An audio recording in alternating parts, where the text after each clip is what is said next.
आध्यात्मिक कहानियाँ। नमस्कार दोस्तों, स्वागत है आप सभी का एक बार फिर से आपके अपने पसंदीदा YouTube चैनल आध्यात्मिक कहानियों में। दोस्तों, आज हम आपके समक्ष प्रस्तुत करने जा रहे हैं कि मुसलमान सूअर क्यों नहीं खाते। जी हाँ दोस्तों, एक बार फिर से स्वागत है आध्यात्मिक कहानी में। आज मैं आपको बताने वाली हूँ कि मुसलमान सूअर क्यों नहीं खाते, इसकी क्या वजह है। दोस्तों, क्या आपको मालूम है मुसलमान सूअर का मांस क्यों नहीं खाते हैं? दोस्तों, वीडियो शुरू करने से पहले हम आपको बता दें कि हम आपको सिर्फ इंटरनेट और किताब वगैरह से दी गई जानकारी दे रहे हैं। हमारा मकसद किसी भी धर्म या जाति का अपमान करना नहीं है।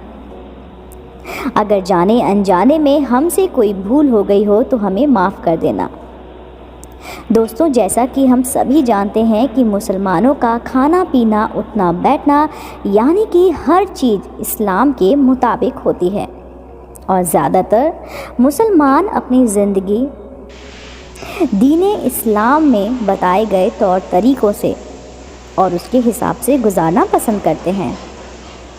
पर दोस्तों, क्या आपको ये बात जानना है कि इस्लाम धर्म में मांस खाना जायज़ बताया गया है, लेकिन यहाँ भी कुछ शर्तें हैं कि क्या चीज़ खाई जा सकती है और क्या नहीं। ठीक उसी तरह जिस तरह इस्लाम में शराब पीना सही नहीं माना जाता, वैसे इस्लाम धर्म में सूअर का मांस खाना मना है।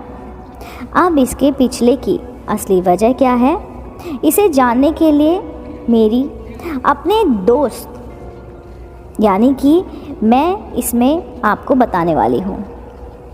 आज मैं आपके साथ ये शेयर करने वाली हूँ कि मुस्लिम सूअर का गोश्त क्यों नहीं खाते। दोस्तों, हम आपको बता दें कि मुसलमानों की सबसे पवित्र किताब कुरान पाक के सूर 2 आयात 1700 3005 सूरा 5 आयात 3 के साथ साथ और भी कई आयातों में जरिए इसका आदेश दिया गया है कि मुसलमानों को ऐसे भी किसी भी जानवर का मांस नहीं खाना चाहिए जो हलाल ना हो। ऐसे में अब कौन सा जानवर है जो इस्लाम में हराम बताया गया है? दोस्तों, कुरान शरीफ में इस बात का जिक्र किया गया है कि मरे हुए जानवरों का मांस खाना हराम है। ऐसा जानवर जो किसी वजह से मर गया, जैसे कि एक्सीडेंट या फिर बीमारी की वजह से, ऐसे जानवर का मांस खाना इस्लाम धर्म को मानने वाले लोगों को मना किया गया है।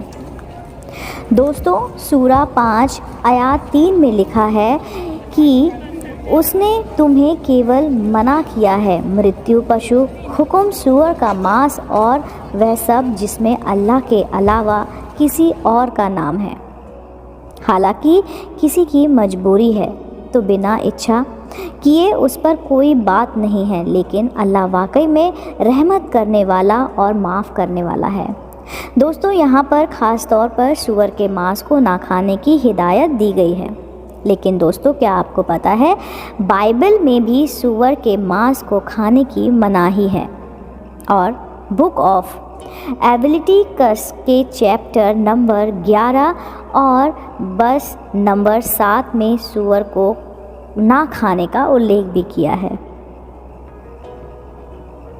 अब ये दोनों धर्म किताबों सूअर के मांस ना खाने को कहती है, तो आखिर सूअर के मांस खाने में समस्या क्या है? सूअर क्या क्या खाता है? तो दोस्तों, इस चीज़ का जवाब सूअर के कैरेक्टर में छुपा हुआ है, क्योंकि सूअर एक मौका परस्त जानवर है जो कुछ भी मिलने पर खा लेता है, फिर चाहे वे पेड़ पौधे हों या फिर मरे जानवर का सड़ता हुआ मांस, मल भी क्यों ना हो।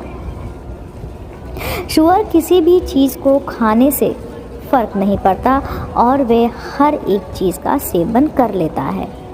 जी हाँ, वकीसत देशों में सूअर भले ही साफ जगह पर पाले जाते हैं, लेकिन उनमें एक दूसरे का मल खाने की आशंका बनी रहती है, क्योंकि ये चीज़ उनकी फितरत में होती है।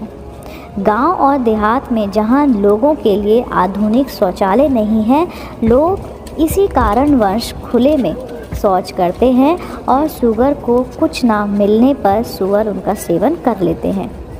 अब आप समझ गए कि शुगर किस लेवल तक किन चीज़ों को खा सकते हैं। हालांकि कुछ लोगों को यह तर्क देते हैं कि ऑस्ट्रेलिया जैसे देशों में शुगर का पालन पोषण बेहद साफ तरीके से होता है और हम इन चीज़ को मानते भी नहीं हैं। हो सकता है साफ़ सुथरी जगह पर शुगर को एकदम अनुकूल वातावरण में रखा जाता है, इसका पूरा ध्यान रखा जाता है, लेकिन आप चाहे इन्हें साफ रखने की कोशिश क्यों ही ना कर लें, पर प्रकृति रूप से गंदगी पसंद आती है। अब आप इसे ऐसे समझिए कि भला बिल्ली के सामने दूध रखते हैं और ये उम्मीद तो नहीं कर सकते ना कि उसने उसे छोड़ देगी या वो उसे खाएगी नहीं या उसको वो पिएगी नहीं, क्योंकि बिल्ली की फितरत में वो दूध पीना ही है। ठीक उसी तरह गंदे वातावरण में शुगर का रहना इतनी मजबूरी नहीं है बल्कि उनकी फितरत है और कोई भी जानवर अपनी आदत से मजबूर होता है। शुगर का मांस खाने से नुकसान क्या क्या है, चलिए जान लेते हैं। शुगर के मांस खाने से 70 अलग अलग तरह की बीमारियां जन्म लेती हैं। यहाँ तक कि इंसानों के शरीर में इसका मांस खाने से कीड़े भी हो सकते हैं, जैसे कि गोलाकार कीड़े, नुकीले कीड़े या फिर दूसरी तरह से कीड़े मकोड़े शुगर के मांस खाने से तुरंत इंसान की तरफ आकर्षित होते हैं।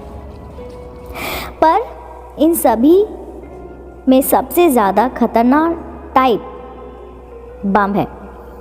यह बहुत लंबा कीड़ा है, हाथों में रहता है। इसके अंडे खून में जाकर शरीर के लगभग सभी अंगों में पहुंच जाते हैं। यहाँ तक कि अगर यह कीड़ा ठसे पका कर खाएं, यानी कि आप इसको ठीक से पका कर भी खाएंगे तो शुगर के मांस में जो खतरनाक कीड़े रहते हैं वह पकाने पर नष्ट नहीं होते।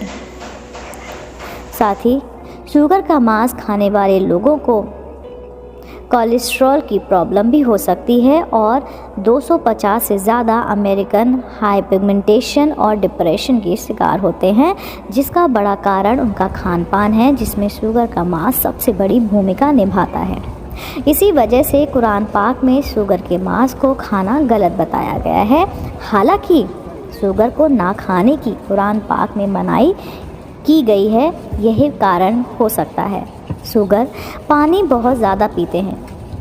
जहां नन्हे बच्चों को दूध पिलाने वाली मादा का शुगर दिन में 30 लीटर पानी पी जाते हैं और नर शुगर कम से कम 18 लीटर पानी पीते हैं। ऐसे में जब इस्लाम धर्म की शुरुआत हुई वहाँ पर पानी की बहुत किल्लत थी, इसलिए शुगर को ना पालने की भी इजाज़त दी गई है। तो दोस्तों, पूरी उम्मीद है कि इस वीडियो में आप सभी के सवालों का जवाब मिल गया होगा।